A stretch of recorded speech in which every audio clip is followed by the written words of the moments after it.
Creatively, I think the Book of Boba Fett is very strong. Very strong. We have a lot of stuff to discuss. But from a business perspective, so far, one episode in, I think it's a little weak. I'm really surprised that there was no hook at the end of episode 1. Like, you know, the reveal of Grogu at the end of the very first episode of The Mandalorian. The Mandalorian was a bit episodic as well, but it needed that Grogu hook. And of course, there's always the promise that this week something amazing will happen. So it'll be the one time you don't watch it when it drops. So they kind of get you that way too. But as of yet, I don't see a reason for the extremely secretive ad campaign that they've run for this. They've hardly shown anything, and they haven't done any cast interviews. They didn't do a junket. So, but I think it's hard to tell why they chose to do that until you see the whole season. But I mean, as I said, creatively, I think it's very good. Now, what kind of teases could they have had at the end? I mean, there's rumors that Emilia Clarke is going to be on this. I think some clone action is the way I would have preferred to go, especially since Temuera Morrison is so good here. Let's give the guy a chance to show off his range. I would have loved to have seen one or a couple of clones maybe pop up at the end. Multiple Temuera Morrisons. I think that would have been great. There's a lot of stuff to choose from, but what's really made the Favreau and Filoni live-action Star Wars shine is not just that it ties off of, you know, it's based more on the original trilogy, but the animated shows and the prequels, you know, it's rooted in the Star Wars that people have less problems with, let's say. And on that note, this show, so that's why I would think it would be really good to bring in the clones. But anyway, on that note, this show reminds me a lot of The Bad Batch, which is also very strong creatively, but it's so inside baseball Star Wars wise and doesn't have a ton of like surprises that it doesn't have a huge audience. I mean, it has a fine audience. They renewed it for a second season. But for instance, The Bad Batch, I didn't review that every week. And even as a viewer, I stopped watching and then I would catch up and binge like 4 or 5 episodes in a row. And I could see people deciding to wait to binge Boba Fett, you know, unless, you know, something amazing happens. But, you know, I don't know. I liked it. But, you know, again, from a business perspective, I think it has some problems. But with the live actionness of Boba Fett, maybe broaden its appeal over The Bad Batch, which is animated.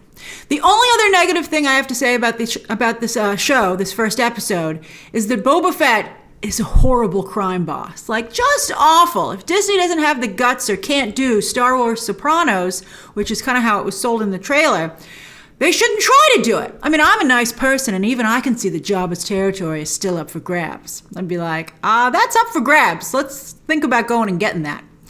Also, I know a lot of Star Wars fans like Twi'leks, and I think some people even think that they're kind of sexy, but the tendrils really creep me out. I mean, and there are a lot of Twi'leks on this show. There's like tendrils everywhere. Oh, hitting you in the face. I'm not a fan. Maybe that's what some of you like. Maybe that's what some of you are into. But I don't like all these tendrils swinging around with the Twi'leks. And also, it bothers me that I can tell that they're cheating from a makeup and visual effects perspective. They all have headbands on because I know that that's how they fit the tendrils on. They're easier to do that way. When we see a headbandless Twi'lek, maybe I'll have more respect. And those, of course, also showed up in The Bad Batch. But that's animated, so they can do whatever they want. All right, now let's talk about how enjoyable this show is overall. I mean, it's good stuff. It's like down to earth, man. I really like it. Robert Rodriguez, who of course pioneered shooting with mostly green screen, does, I think, the best job yet with stagecraft technology, as this show has a very natural, realistic feel to it. I mean, it's almost impossible to believe it was shot using that. It's really good. And Ludwig Göransson, he's just so good. What a composer. He's so talented. The score here is amazing. One of his best yet. I think it's even, the Mandalorian score is incredible. But the way he was able to make that Boba Fett's own was so good. And the voices in the end credit track, that's like Black Panther level good, which of course is also from Ludwig Göransson. I listened to that whole song. We stayed on the watch along. We're like, let's just listen to this because it's amazing. I mean, it elevates the entire episode. You're like, this is pretty good, but now that you started playing this music, it's amazing. I'm like, is the soundtrack out yet? I have to go check. I would really actually like to get it. These Star Wars live action shows have leaned very heavily into the Western genre, and I love Westerns. I'm a big Western fan, but Westerns are a bit of a hard sell with modern audiences. We haven't had a successful Western in a while. But that gives Star Wars today kind of a unique edge because no other franchise dare enters the genre because it doesn't do well. And this is the most Westerny, this Boba Fett, that I think Star Wars has been. I like space Western. I think it's a good idea. I think it's really good. And, The Mandalorian's not like those old Western shows highlighted on Once Upon a Time in Hollywood, where, of course, every episode can, in some way stand alone. Now, Dune, this was a lot like Dune. A lot of us during the watch-along, the live watch-along this morning were like, it's a lot like Dune. And then also one of you mentioned John Carter. And, of course, those are things that I'm sure someone's already angrily typing down below. Star Wars, of course, is partially based on both those properties. But it's more famous than both, although we'll see. Dune's making up for lost time. I also wonder whose idea it was to mix in the Ray Harryhausen aesthetic into this show. That is just such a brilliant idea. And I love that we can discuss Ray Harryhausen. This is the kind of stuff I live for. This is great. We're not just talking about Star Wars, but we're talking about Hollywood history. Now, Ray Harryhausen, if you're not familiar with him, he pioneered VFX and kind of like the modern blockbuster. And in fact, his movies were popular with a lot of the directors who are so popular today and made blockbusters what they are today, including George Lucas. At many points, this reminded me a lot of his work here, from the aesthetic to also the stop motion feel. I mean, they could do that boss level monster in the third act. That could have moved smoother, but they intentionally made it move like it was stop motion. And that was really cool. It was great. It's a timelessness. It has that Saturday morning cartoon feel for many generations. And I think this Filoni and Favreau Star Wars is also very appealing to, I think, a lot of families because everyone can watch it together and everybody likes it. And it's just really great. Ray Harryhausen, that is just brilliant. It was like an incredible surprise and just so smart of this show. All right, let's kind of go into let's dive a little deeper into the episode. All right, so we start off with Boba Fett in a healing pod that he sleeps in. He sleeps underwater. That's crazy. I don't know. In movies, they can see underwater. It doesn't burn their eyes. They're like, go to sleep. And I guess if it would heal you, you'd be okay with it. But every time I see a healing pod, it always reminds me of Prometheus and how stupid it was that they had gender-specific healing pods. Oh, this healing pod's only for guys. Sorry. That's so stupid. All right, so anyway. Though he has flashbacks when he's in the pod. Whenever he's in the pod, we're getting a flashback. So we go back to after, where we saw him perish, supposedly, in Return of the Jedi, when he went down to in the belly of the Sarlacc.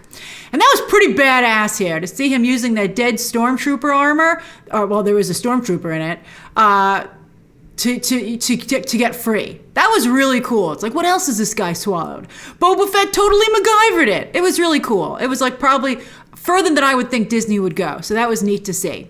Then he climbs out of the sand and he's caked in acidic saliva with the sand sticking to it. It was really cool. And the glove was so 1970s when it came out of the sand.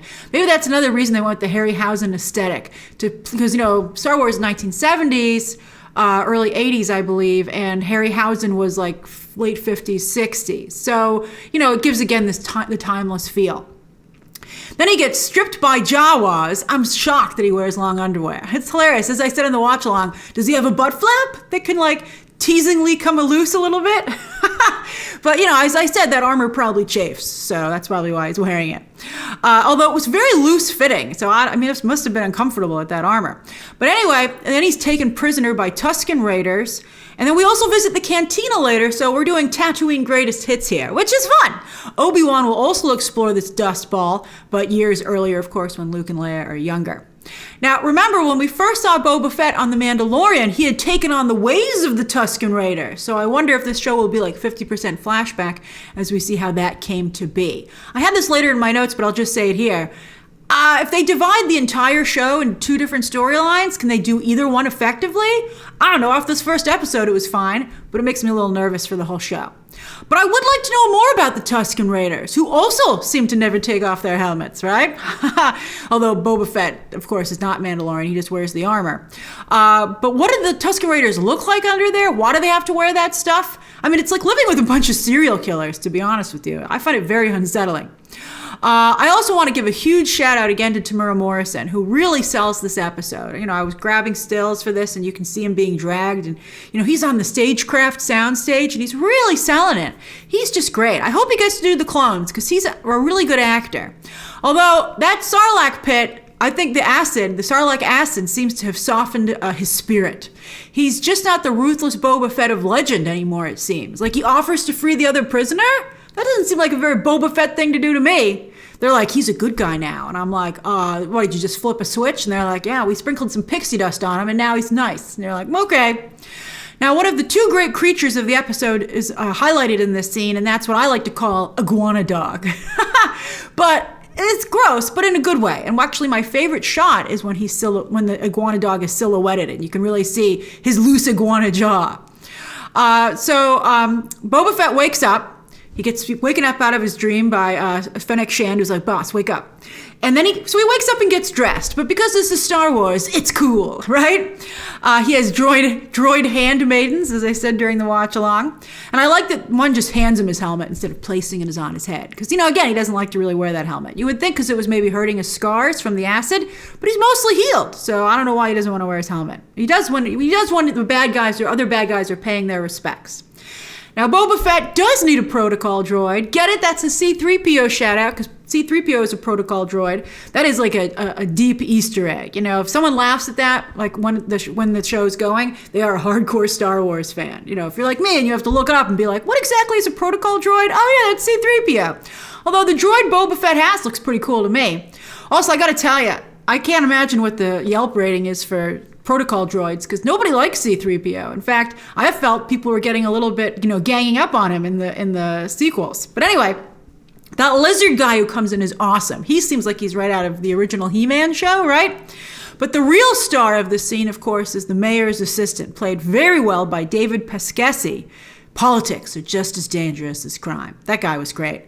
I think Fennec even knows Boba Fett is soft. She's like, hey boss, maybe you should, act like a boss. But she's a good number too, because she tells him what he needs to hear, but she does so privately. Sometimes people will be like really loud in front of, don't disrespect Boba Fett in front of other people. You pull him aside and say, what the hell are you doing? All right, then, so he spares the life also of these two boar men, who I thought for sure would betray him. I thought for sure they would betray him. That was, I think, maybe perhaps not realistic. But anyway, we return to the cantina. I thought Boba Fett looked not very powerful walking through town either. He's like, they will respect me as I can't afford transportation.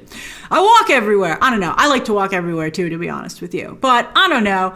I think like if Boba Fett walked everywhere by himself. Once I was walking down the street and Karl Lagerfeld walked past me and I was like, that's pretty cool. But I think if Boba Fett was just kind of strolling around himself, that would be more badass. But he's got like a mini entourage that's too small. He needs to work on his street cred. So anyway, they return to the cantina, which not only still has the Max Rebo Band playing there, they survived the war, yay! But it's got an upgrade. Those palms really spruce up the place. I was like, that is fancy, that is nice. And then some Twi'lek helmet shiners show up, but I get the feeling they'd shine some other stuff for you for the right price. But it's Disney, so we're just gonna really imply it.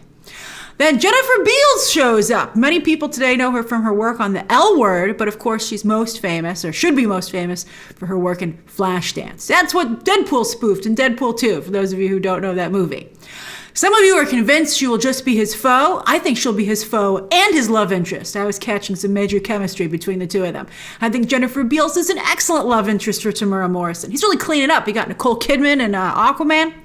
And I thought it was funny when they got their helmets back and Fennec Shand said, your helmet's shinier than mine because it was full of coins. That was a good line. That was excellent. Then they're ambushed, and I didn't particularly like this because it reminded me very much of a theme park stunt show. I was like, come on, this is like so much like, these are parkour artists that we hired, but we dressed them up as bad guys. All right, let's go.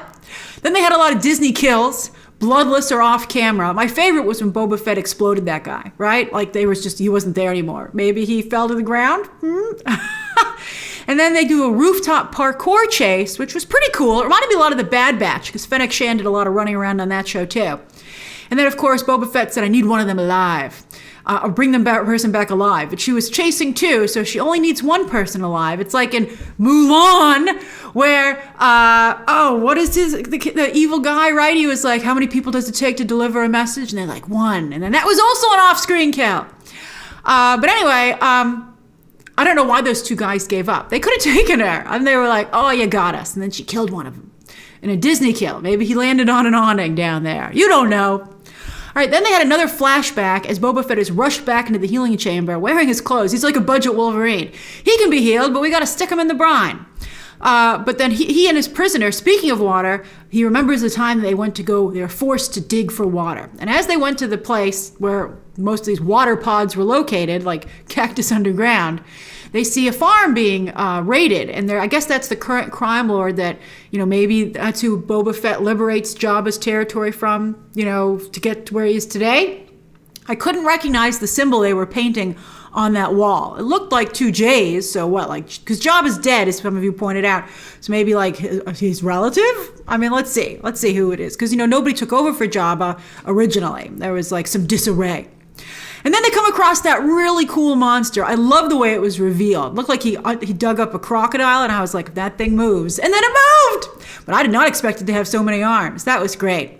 Karma for that other prisoner, by the way, who I don't think anyone felt sorry for. That guy was a tattletale. And Boba Fett was chained to him, which again is classic.